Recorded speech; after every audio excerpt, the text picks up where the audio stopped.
നമസ്കാരം, കൊട്ടാരക്കര മീഡിയയിലേക്ക് സ്വാഗതം. വിൻഡോസിന്റെ സാങ്കേതിക തകരാറിനെ തുടർന്ന് ഇന്ത്യയിൽ വ്യോമയാന മേഖലയിലുണ്ടായ പ്രതിസന്ധി തുടരുകയാണ്. സാങ്കേതിക തകരാറിനെ തുടർന്ന് നെടുമ്പാശ്ശേരിയിൽ നിന്നുള്ള 5 വിമാനങ്ങൾ റദ്ദാക്കി.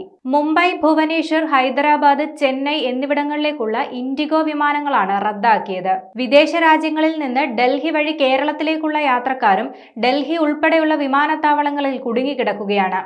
കമ്പ്യൂട്ടറുകൾ ഷട്ട് ഡൗൺ ആയതോടെ വിമാനത്താവളത്തിലെ ചെക്കിംഗ് ഉൾപ്പെടെ തടസ്സപ്പെടുകയായിരുന്നു. മാനുവൽ രീതിയിലാണ് പലയിടത്തും ഇപ്പോൾ ചെക്കിംഗ് നടക്കുന്നത്. SpiceJet, Akasa Air, Vistara Air, IndiGo സർവീസുകളെല്ലാം പ്രതിസന്ധിയിലായിട്ടുണ്ട്. ബാങ്കിംഗ് മേഖലയെയും സ്റ്റോക്ക് എക്സ്ചേഞ്ചിനെയും വിൻഡോസ് തകരാർ സാരമായി ബാധിച്ചു. ഇന്ന് പുലർച്ചെയാണ് ബ്ലൂ സ്ക്രീൻ ഓഫ് ഡെത്ത് എന്ന് വിളിപ്പേരുള്ള എറർ മെസ്സേജുകൾ കമ്പ്യൂട്ടറുകളിൽ പ്രത്യക്ഷപ്പെട്ടു തുടങ്ങിയത്. സാധാരണഗതിയിൽ വൻകിട കമ്പനികൾ മാത്രം ഉപയോഗിക്കുന്ന സോഫ്റ്റ്വെയർ ആണ് മൈക്രോസോഫ്റ്റ് വിൻഡോസ് ഉപയോഗിക്കുന്ന വ്യക്തിഗത കമ്പ്യൂട്ടറുകളെ പ്രശ്നം ബാധിച്ചിട്ടില്ല. പ്രതിസന്ധി പരിഹരിക്കാൻ സമയമെടുക്കുമെന്നാണ് അധികൃതർ വ്യക്തമാക്കുന്നത്.